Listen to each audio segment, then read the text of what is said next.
We've got a special segment here with Anthony Alvarado. Hey, what's going on, guys? You've got a pretty cool event coming up on Tuesday. Yeah. And first of all, just to kind of sort of set the foundation for this, you are the founding member and board chair for RISE. Yes. Can you tell us a little bit about this organization? Like it's a really phenomenal organization. Absolutely. I really appreciate that, giving us the space to talk about Rise Together today. We got started back in 2013, so 10 years ago, hence the reason why we're doing a 10-year anniversary on Tuesday, which I'll talk more about in a little bit. But ultimately what we do is we raise awareness around mental health and addiction to help eliminate the stigma and educate and engage and empower young people to stand up and speak out about the issues they care about. So we've been doing this for 10 years. We've been traveling the country, but most of our work is with teenagers and middle school students here in Wisconsin, where we've educated almost 300,000 students right here in our home state. And so we have great seminars, we have training programs, we have coaching programs and mentorship and volunteer opportunities for young people to get involved to make a difference around addiction and mental health. And now is probably more than ever important message is to empower people to get involved and be part of the solution. Because if you don't know, the CDC this last year did make an announcement that we lost over 107,000 lives here in the United States due to drug overdose, and most of them are due to fentanyl. And with illicit substances being one of the number one public health issues, I think it's more important than ever that we come together to unify, stand in solidarity to help save lives. Well, so, this organization, it's been around for 10 years, which a lot of people will think, well, I'm not, addicted to anything or something, but it's more than that, because you can be affected by addiction for people around you, friends, family. That's right. That's absolutely right. Actually, it says about 1 in 3 households are impacted by addiction. But if you really look at it, if you look at mental health is important for all of us. Brain health, it is very important, crucial to how we function on a day-to-day basis. So it's important that we take care of one of the biggest muscles in our body, right?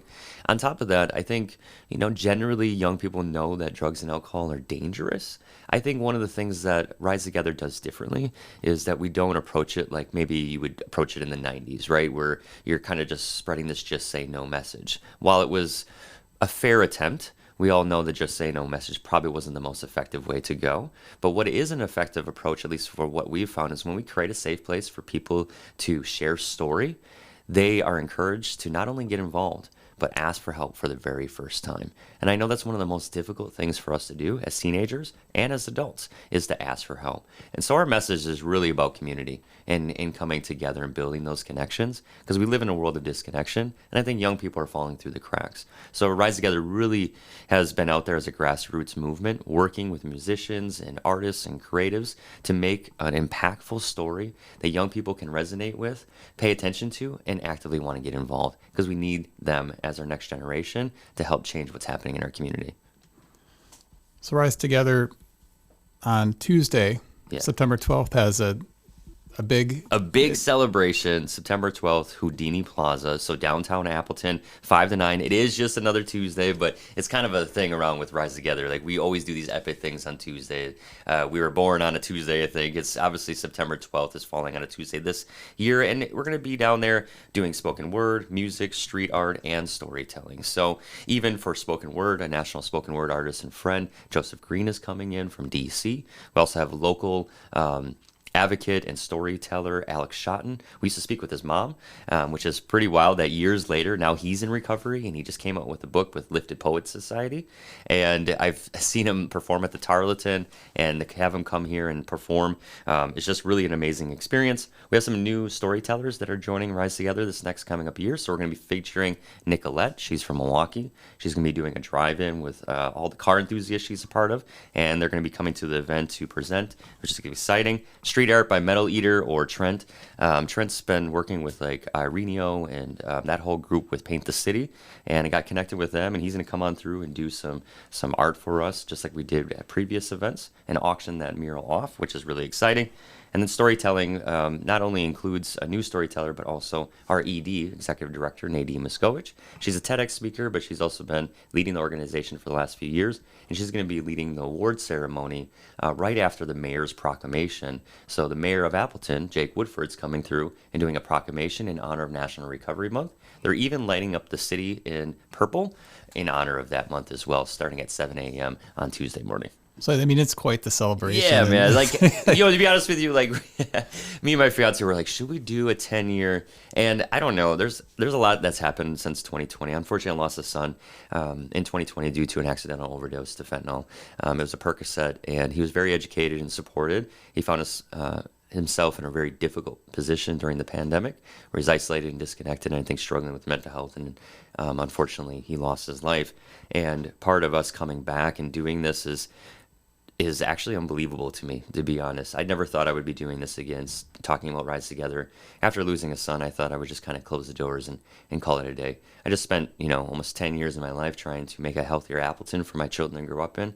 And I lost my child from the very thing that I was trying to prevent. It was really kind of flipped my world upside down. And I'm still picking up pieces of the day and figuring out how to grieve and to heal and to take time for myself. And now that I have taken time to heal and grieve, and I think I've become more resilient. And I think I've become more intentional with what I'm trying to accomplish, even with Rise Together, but especially at home personally. I'm preparing to have a baby. I'm preparing to get married next year. My life is changing and super exciting. And this is just a small piece of what we get to do to bring back to the community and say, hey, look, we want to honor everyone that has helped us get here over the last decade. We want to shine light on those that are making a difference. And we also want to have fun, because what we're talking about, it isn't easy, right? Overdose deaths, suicide. I mean, these are some of the number one public health issues amongst teens and young adults. And to talk about that, typically it's stigmatized and it's isolated and it's silent conversation where people just remain sick in that silence. And then people, unfortunately, usually end up losing their lives when they're silent. So if we can break that silence by coming together in solidarity and celebrating with great music, a little bit of food. It's Taco Tuesday. Come down and get some tacos with Deaplos Tacos, Come listen to Crucial Moves, hardcore punk band. Those are friends of mine. I used to be neighbors to Dan, so, and Trace, I used to work with when he was a videographer over at Custom Offsets. So he did our food, cars, and coffee event a couple years ago. And, so these are friends of mine that are coming together for us. It's unbelievable. Frankie Joe, she's been doing that thing for, since 11 years old, singing all over the place, and now has the Frankie Moscato Foundation, raising awareness around suicide prevention. She's going to come through and do some great covers. And then we have JD and Cutter. It's a jam band, basically. But, Cutter has been such a great friend over at 94.7 and WAPL, and they've shined light with us around mental health for years. Probably about 6-7 times we've been on the radio with them talking about these important initiatives. And I think having those guys come through and play some classic rock, it's just kind of really nice to see everyone just come together and say, you know what, we believe in this message, we're there for you too. And so we pulled this celebration together in like 90 days, and I think it's going to be a blast. Well, I love it because it is a topic that some people just don't want to talk about it. Yeah. Depression, suicide, drugs. Yeah. But this event that's going on Tuesday, and even though the topic is, it seems dark at first glance, it's Rise Together. Right. And it seems like a really fun family event. Exactly. Crazy Sweet was doing something there too. Yeah. So we have a couple, we have a little kids corner that we're going to be doing, by Sweet and Easy, and they are hooking us with some yard games. We actually have a couple other activations. We're going to have a storytelling wall. We're going to have some exclusive Rise merch. We even have some kind of recycled merch that we created, which is really exciting, from a local enthusiast that is supportive of Rise. And, we're going to have some important initiatives too. So Start Healing Now is also going to be coming through with their overdose aid kits and providing Narcan education. Narcan actually stops overdoses from happening and can save lives. And so they're going to be providing about 100 different units out into the community to hopefully, connect with individuals that are find that useful. And so not only is there going to be fun activities, food, and music, but there's also going to be important activations and education, and you also get connected with resources, which we'll have there. And so, it's going to be at Houdini Plaza. So are you going to have that whole area? It's going to be contained in the whole little grassy spot down there, the outdoor stage and everything. Now, September in Wisconsin, sometimes weather gets a little wild. So like every other day, it's like it might rain or might not rain. So what we've decided to do is have a backup spot, working with Dave Willems over at Willems Marketing, and they're hooking us up with Gibson Hall. So as a Great. backup, if we get rained out, please still show up to Gibson Hall. But regardless, I mean, we're going to be at Houdini Plaza. It looks like we're going to get some light rain around the afternoon, and then it's going to be beautiful in the evening when we're doing the event.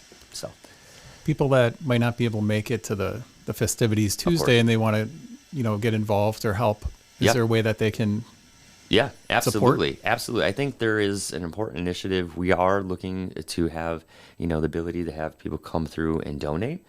We have a really important initiative next year. We're going on a 10-city speaking tour with all of our key speakers and impacting over 25,000 youth.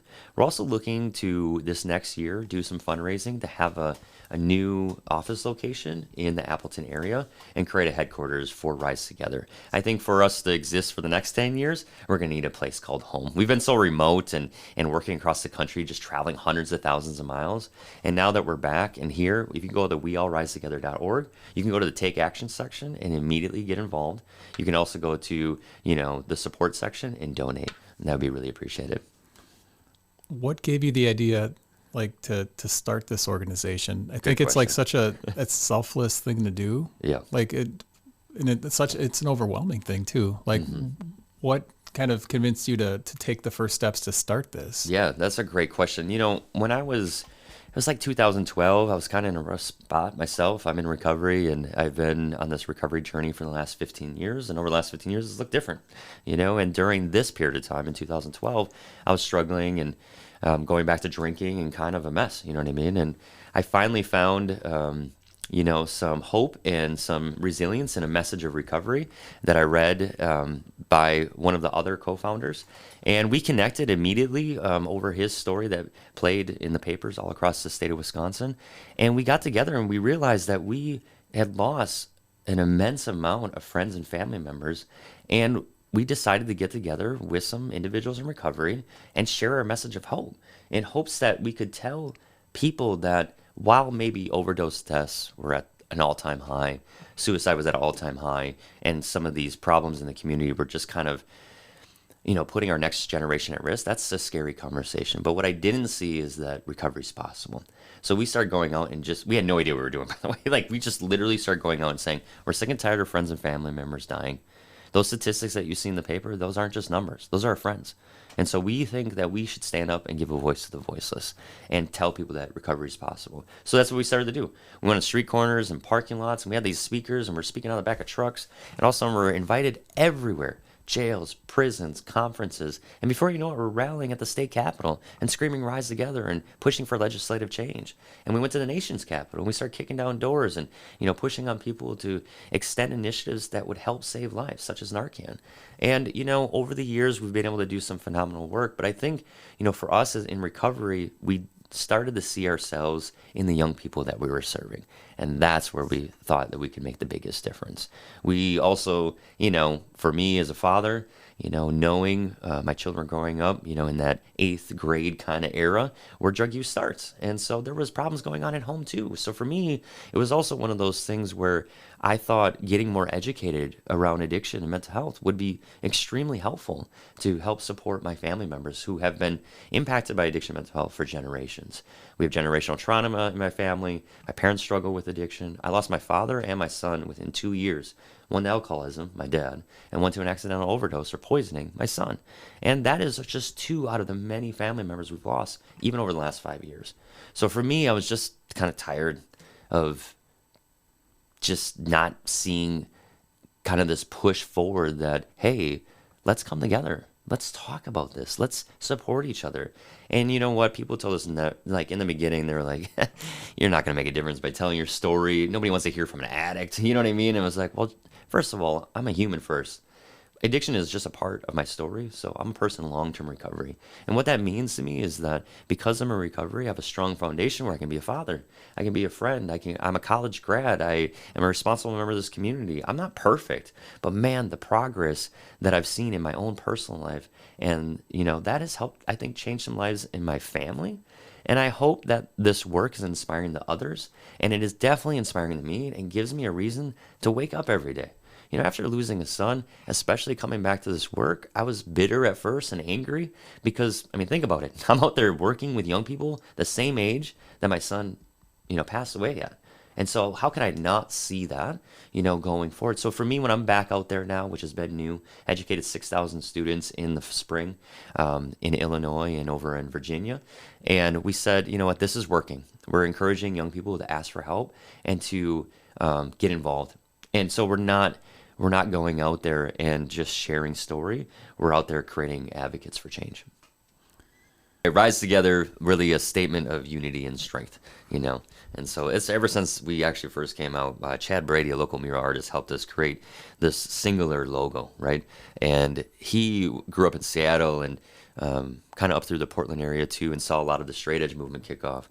And so when almost 11 years ago now, we were talking about the logo, and originally it was wild because we had this kind of this very rise against kind of fists in your face kind of feel, you know what I mean? And our logo was just nasty logo, just all over the place, this singular logo. It looked like some group, you know what I mean, was just coming into town and creating some havoc. And the truth is that we were kind of running around like a little entourage, we had a group of people that would show up at events with tattoos, ripped jeans, and stories of recovery, and we would just share from our heart. And what was interesting is that no matter where we went, a message of hope and recovery resonated with everyone. I remember being at the Winnebago Mental Health Institute and getting a standing ovation in front of a group of individuals that was far different than I was, not only from a diversity perspective, but also just from a background perspective. And when I started to see how messages of hope and storytelling can reach all people, regardless of the differences that may play in part in that room, I started to think, well, this is it then, right? This is where you get into a space and you encourage people to use their story for good. Look, we all have a story. And I think for me, traveling across the country, I think there's a lot of people that hope that there's going to be a program or funding that's going to fix all the things that are going on in the community, especially around suicide, addiction, and some of these other public health issues. But the truth is that we need people. And so I was asked on the radio recently in the last interview I did, how can we show up? And you asked it earlier. And I think showing up at this event, it'd be cool because it's my nonprofit and our team would really appreciate it. But at the end of the day, the mission is more important than Rise Together in the senses of what we're trying to accomplish. We're trying to save lives, period. And we're trying to do that by making connection to the community, by sharing story and encouraging people to ask for help. When you're speaking in front of schools or groups, Mm-hmm. I mean, that's already a thing that a lot of people fear, right? Getting in front of a group, but you're getting in front of a group and you're sharing very highly personal things, including, the death of your son and your father, which Mm-hmm. is something I can't imagine. But yeah, I mean, do you sense a connection with the people you're talking to, the kids? Do you think that it's registering with them that, I mean, this is something they should be thinking about? And yeah. I think so. I think, I kind of laugh about it sometimes. I mean, we all remember different presentations and whether or not they were effective. And a lot of times I get pushback from schools that, hey, a school speaking program is not an effective approach. And I think the reason is because a lot of times what has happened, I think it's a lot of top-down information. You come into a classroom and you just speak to students. It's a different approach than if you're an interactive educator, right? I'm an interactive educator. I drive conversations with young people. They're part of the discussion. So it's more of a discovery, let's get to a place of understanding together that this is a problem. If we can get a unified message around that, then we can start encouraging young people to get involved. And what I found is that we started to do some research with the University of Wisconsin, Madison, and then also now that's extended to Penn State College of Medicine. And we've had over 3,000 student testimonies. We've surveyed over 10,000 students here in Wisconsin, and they generally say about 80 to 90% of those students say that the programs that we're doing are effective and leaving a positive impression on them and making a difference. And the way that they're making a difference is that we're driving people to ask for help, to pick up resources, but then also driving people to be involved in our programs. So now students are coming to us and saying, I want to share a story because I have one too. So we teach young people how to share their story. We're just at Marian University with a group of students, and they were seniors, and we were able to educate them over the summer on storytelling, for example. Really great stuff. There's other students that come and say, hey, look, I have a story, but I'm not comfortable to share it in front of a group. Pretty common, right? It is kind of a scary thing. I never thought I would be in front of groups, by the way. I've spoke up to 8,000 people at a time, and I still get nervous about it, which I think is a good thing. But regardless, students will come back and say, hey, I have a lived experience though. How can I be there for my peers, right? So we teach them and train them in a certified coaching program called Discovery Course. So we train teenagers how to coach their peer teens. And that's kind of unprecedented, right? And that right there just already shows me that while not every student pays attention and not every student is going to find this important at the time, I do have students reaching out years later, literally telling me like, hey man, when you came to school, I was checked out. I didn't think it was really an important message. I thought it was just gonna be another just say no message, drugs are dangerous, yada, yada, yada. But I remember you shared your story with passion and with heart and with sincerity, competence and confidence. And I heard it, but now it's resonating with me today because I'm struggling with my mental health and I'm asking for help for the very first time and I'm going into treatment. And I just want to thank you for being at my school years ago because it's motivating me today. So I always look at it as we're just there to help save and impact one person in hopes that it creates an impact on more, of course. But yes, in short, I've seen young people share their story with us. Thousands of students stand up and say, this is what I hope for the future. I'm speaking out louder because, or right now, my story matters. Right? It's okay to ask for help. Students, if you go to our website, weallrisetogether.org, and you check out our socials, you have just hundreds and hundreds of smiling faces of students just saying, hey, we're standing up and we're part of this too. They're part of the movement to make a difference. What does it take besides money to run an organization like this? I think compassion is probably one of the biggest things. Understanding a place of non-judgment. We get in contact with so many different students that have been through so much that goes much deeper than just the surface level of coping with drugs and alcohol or self-harm or anything like that. And, I've talked to students that have faced massive amounts of judgment, discrimination, abuse, also just being in a place of loss and misery and heartache. I've gone to communities where the overdose rates are so high that it looks like, people are dead behind their eyes. You know what I mean? Like, it's just tough, man. You go to some communities and they don't have the resources that maybe the Fox Valley has, and they're struggling. And to come in and to say, it is possible to recover. It is possible to change what's happening in your community, but we need all of you together. And at first, people, I think, are expecting for us to come in and just kind of check a box and fix things. That's not what we're doing. We're starting conversation. Because the truth is, man, most people don't talk about this stuff, just like you said. Because it's uncomfortable, or we don't know how to talk about it, or we're afraid that other people are going to judge us. I do big seminars, right? And I do workshops and small group stuff too. And we'll do awareness campaigns and challenges online. But what's so interesting to me is that this could be talked about in nausea. And yet I will go to our public parent presentations that are heavily promoted in the community that we go to, name a place, right? And more often than not, unfortunately, not all the time, but almost 100% of the time, you only got a handful of people in that room. And I can only guess and assume why, but maybe priorities, maybe other things, sure. And let's be honest, how many people are really excited to go on a Tuesday night to talk about drugs and alcohol or mental health issues? But I think that's part of the issue. We should be talking about it in a way that this is impacting our community. If we have a compassionate heart, we can drive hope, and that drives connection. And if you know anything, we're in a connection pandemic, according to the U.S. Surgeon General. We're literally in a place where humans are in a hyper connected world digitally, but in a very disconnected world physically. And that's creating a bunch of issues, feeling like we're not good enough, that we're lost, and that disconnection is driving us to cope with in some really unhealthy ways. So it's like it's an uncomfortable topic, but I feel this is such an incredible thing that you're doing, and it would be great if the community showed up on Tuesday. Right. Yeah. And again, it's like there's a lot going on. I plan on bringing my son to this. He's 6. I was really excited to see that there's going to be the little kids sections and the food. You don't need to do anything. You don't need to cook that day. You can come down and have tacos, like you said, Taco Tuesday. Listen to a little music. Enjoy one of the last nights down at Houdini Plaza because it's September. I mean, there's not going to be too many more nights where we're having live music downtown until the summer, until next year. So come on down and celebrate with us. And Mayor Woodward's going to do the proclamation to open up the event, right? Yeah. So if you want to see that, make sure you're down there right when you start. So we, years ago, our 5-year anniversary, we had our first proclamation for Rise Together Day.